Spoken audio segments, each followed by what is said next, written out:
안녕하세요, 성도님들. 오늘의 말씀 묵상 나눠보도록 하겠습니다. 오늘의 본문은 열왕기상 12장에서 12장 1절에서 11절까지 말씀입니다. 오늘부터는 이제 솔로몬이 죽은 이후에 일어났던 사건에 대해서 살펴보도록 하겠습니다. 솔로몬은 성전을 완공한 이후에 자기의 왕권을 강화하다가 여러 가지 이스라엘의 나라의 부강함을 이뤘지만은 영적 타락으로 인생의 말년을 좋지 않게 보냈다. 우리가 살펴본 말씀이 그에 대한 모습이었습니다. 오늘 말씀에 보니까 이제 솔로몬이 죽은 이후에 그의 아들이 즉위한 이후에 어떤 일이 시작되는가를 다루고 있습니다. 아들 중에 누가 그 다음 왕으로 즉위했습니까? 오늘 말씀 가운데 보니까 르호보암이라는 아들이 그 솔로몬의 뒤를 이어서 왕으로 즉위했다라고 말합니다. 르호보암이라는 이 인물은 어떤 사람인가? 오늘 말씀에 자세하게 나와 있습니다. 그는 어떤 사람인가? 지혜롭지 못한 사람이었던 것 같다라고 오늘 본문은 그렇게 보여주고 있죠. 특별히 이스라엘의 이러한 정치적 혼란의 시기에 잘못된 선택으로 인하여서 이스라엘의 국가가 둘로 쪼개지는 결과를 가지고 오게 합니다.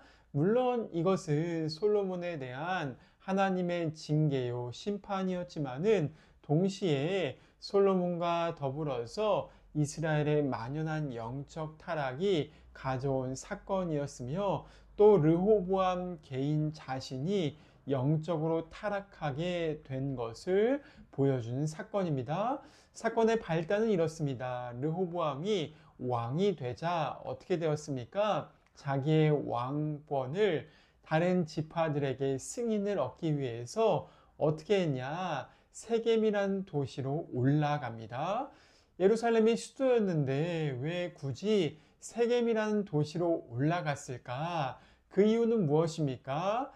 유다 지파를 중심으로 한 예루살렘은 르호보암을 왕으로 인정하였지만은 세겜을 중심으로 한 북이스라엘, 사울과 여러 북이스라엘의 그러한 그 지도자들이 이 르호보암 왕의 지배권을 인정하지 않고자 했기 때문에 그런 것이죠. 어제도 보았지만은 세겜이라는 도시는 에브라임 지파가 소유했던 도시입니다.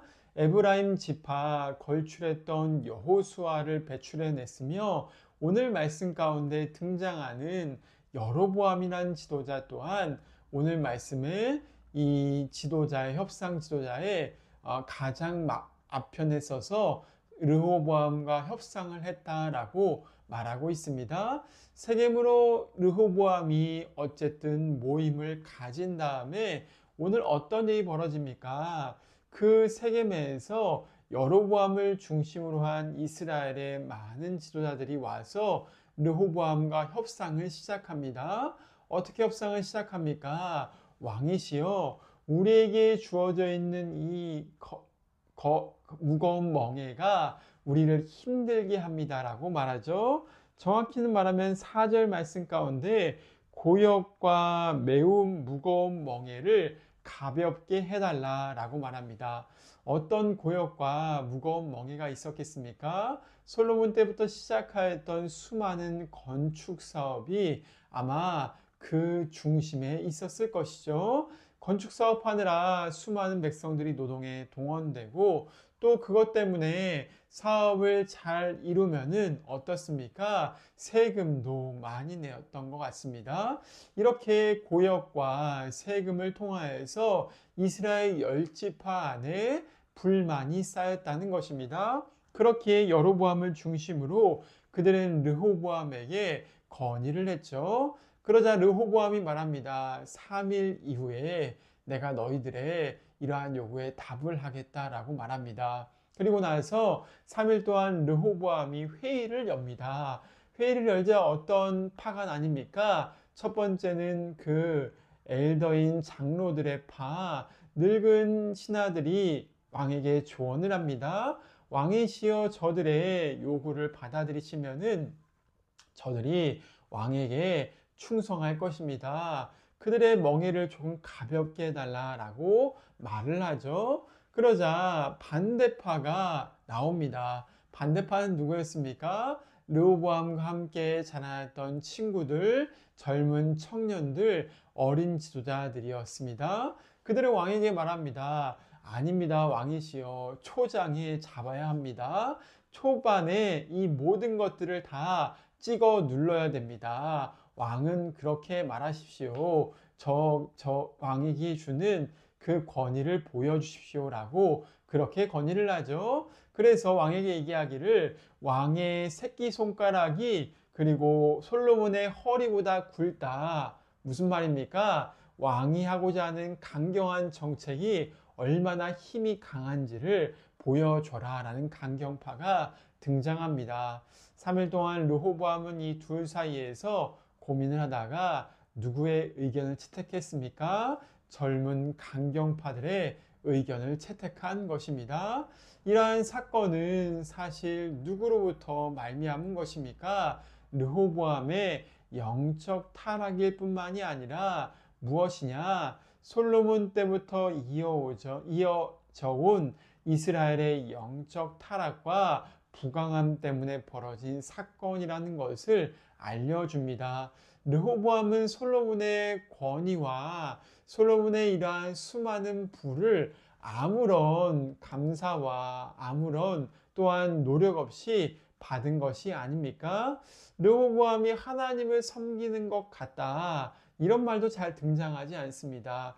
그냥 위에서부터 거저 내려온 떡고물을 감사함도 없이 받아 누리면서 하나님도 찾지 않고 또한 사람들의 그러한 목소리도 듣지 않는 우매한 왕이 되었다는 것입니다.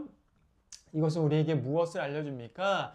영적 타락은 우리에게 주어져 있는 축복을 당연시 한다라는 것을 보여주는 것입니다. 우리가 누리고 있는 모든 복들의 모든 그것들 배후에 수많은 것들의 희생과 또한 노력과 사랑과 그것들을 잊게 만드는 것이죠. 또 그것들 배후에 계시는 하나님의 사랑과 복을 잊게 만드는 것입니다. 영적 타락을 얻은 사람들은 생각합니다. 나는 이것을 마땅히 누려야 돼 라는 권리의식만 생기는 것입니다. 그렇기 때문에 이러한 권리의식은 결국 자기의 권위만을 내세우게 되고 자기의 그러한 욕구와 욕망을 채우기 위해서 헛된 선택을 하고 영적 소경과 귀머거리가 되어서 잘못된 선택을 내릴 수밖에 없다. 이것이 오늘 말씀이 보여주는 결론이라는 것입니다. 르호보암은 3일 이후에 강경파의 주장을 채택한 다음에 여로보암과 협상팀을 향하여서 뭐라고 말합니까? 이렇게 말하죠. 11절 말씀 가운데 나는 너희의 멍에를 무겁게 할지라 내 아버지는 채찍으로 너희를 징계하였지만은 나는 정갈 채찍으로 너희를 징계할 것이다 라고 얘기하면서 르호보암은 자기의 강력한 권위만을 주장하고 폭력과 힘을 주장하고 분열을 조장한다라는 것을 보여주고 있는 것입니다. 사랑하는 성도님들, 오늘 우리의 영적인 마음은 어떻습니까?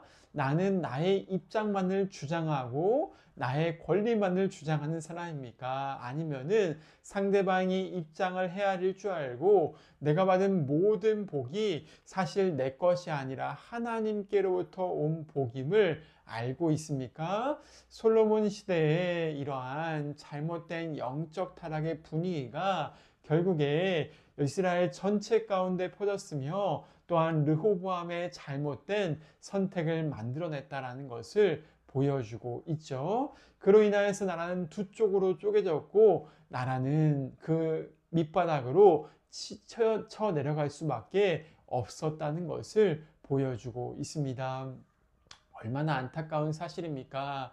우리의 영적인 그 타락이 불러오는 효과, 하나님을 잊게 만들며 우리 삶 가운데 하나님을 멀리 떠나게 만들고 내게 주어진 것들에 감사할 줄 모르고 다른 사람들의 고통을 헤아릴 줄 모르고 섬김을 할 수 없도록 만드는 그러한 영적 타락의 위험성과 무서움이 오늘 말씀의 본문 가운데 담겨 있다는 것입니다. 가장 모범적이고 이상적인 다윗 왕은 어땠습니까?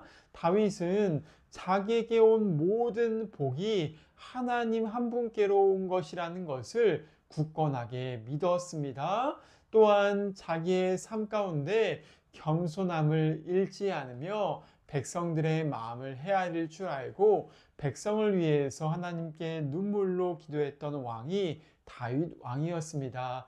영적인 지도자는, 이 나라의 지도자들은 그러한 영적 덕목, 하나님 앞에서의 바른 마음을 가져야 한다라고 우리는 기억해 볼 수 있는 것입니다. 나라의 대선이 얼마 남지가 않았습니다.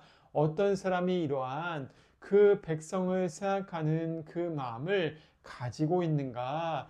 자기의 입속과 권위만을 챙기려고 하는 것이 아니라 정말로 진실된 마음으로 백성을 생각할 줄 알며 또한 자기가 가진 모든 것들이 그냥 받은 것이 아니라 은혜로 받은 것이며 흘려보내고 섬겨야 한다라는 그러한 마음을 가지고 있으며 그 자기의 아랫사람들의 고충을 정말 귀 기울여 들을 수 있는 마음이 누가 있냐.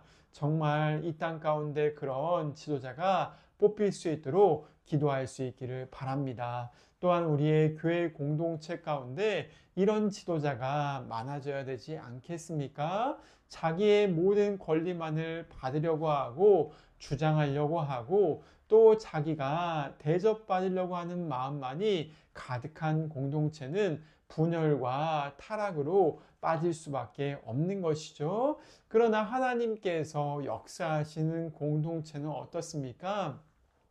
그리스도의 복과 사랑 가운데 만족할 줄 아는 것입니다. 예수님의 십자가의 사랑 가운데서 내 마음이 겸손하여지고 다른 사람들을 섬기기를 원하게 되며 또 영적인 그러한 겸손함 가운데서 다른 사람들의 의견과 마음을 귀 기울여 주고 그들에게 바른 길을 인도할 수 있는 사람이 영적인 올바른 덕목을 가진 사람이다. 오늘 말씀에는 그것을 우리에게 들려주고 있습니다. 사도 바울 또한 그 교회 공동체가 가져야 될 마음을 말합니다. 무엇입니까? 빌립보서 2장 말씀 가운데 너희 안에 이 마음을 품으라. 그것은 그리스도 예수의 마음이니라고 말하고 있습니다. 그리스도 예수님의 마음 어떤 마음입니까? 성육신하신 마음, 겸손하신 마음, 자기를 낮추시고 다른 사람들의 발을 씻기시는 마음, 그 섬김의 마음이 교회를 세운다라고 말하고 있습니다. 우리의 삶 가운데 이러한 마음이 회복되어야 되지 않겠습니까? 목회자인 저부터 시작하여서 또한 교회의 모든 사람들의 그러한 마음 가운데 그리스도 예수의 섬김의 마음이 회복될 때 교회는 영적 타락에서 회복될 수가 있게 될 것입니다. 또한 교회가 이러한 마음을 가지고서 주님 앞에 자기를 낮추고서 겸비하여 은혜를 구하며 주님께 기도할 때 나라 가운데도 영적 타락에서 치유받을 수 있고 올바른 지도자들이 세워지고 바른 판단을 할 수 있는 영적 회복이 일어날 것이다. 오늘 말씀은 우리에게 그것을 보여주고 있는 것입니다. 오늘 이 말씀을 기억하시면서 우리 가운데 그리스도 예수의 마음, 정결하고 깨끗하고 겸손한 그러한 마음이 회복될 수 있는 은혜가 임할 수 있기를 주님의 이름으로 축원을 드립니다. 함께 기도하시겠습니다. 하나님 아버지 감사합니다. 하나님 우리가 우리 자신을 크게 여기고 또한 내 자신의 권위만을 주장하고 내 자신의 이득만을 생각하는 그러한 권위주의적인 사람이 되지 않기를 기도합니다. 르호보암의 영적 타락이 불러온 이스라엘의 그러한 하락세와 또한 나라의 분단을 보게 됩니다. 하나님, 우리의 삶 가운데 이러한 르호보암과 같은 영적 타락의 마음이 있다면은 우리를 불쌍히 여겨 주시옵소서.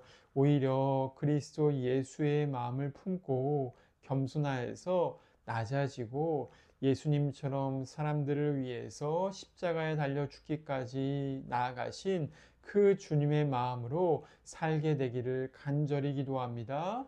그리하여서 주님께 영광을 돌리게 하시며 우리를 통해서 공동체가 살고 하나님의 뜻이 이루어질 수 있도록 주님 역사하여 주시옵소서. 나라의 지도자들 또한 이러한 마음이 있기를 기도합니다. 대선을 앞두고 있습니다. 주님, 하나님, 이러한 영적 분별력과 하나님 진실로 이 땅 가운데 하나님의 뜻을 생각하며 정말 이 땅의 고통과 외침을 귀 기울여 들을 수 있고 바른 길로 결정할 수 있는 분별력인 가진 지도자가 이 땅에 뽑힐 수 있도록 주님 긍휼과 은혜를 베풀어 주시옵소서. 주님께 모든 것들을 맡겨드리며 살아계신 예수님의 이름으로 기도드립니다. 아멘. 오늘 하루도 평안하세요.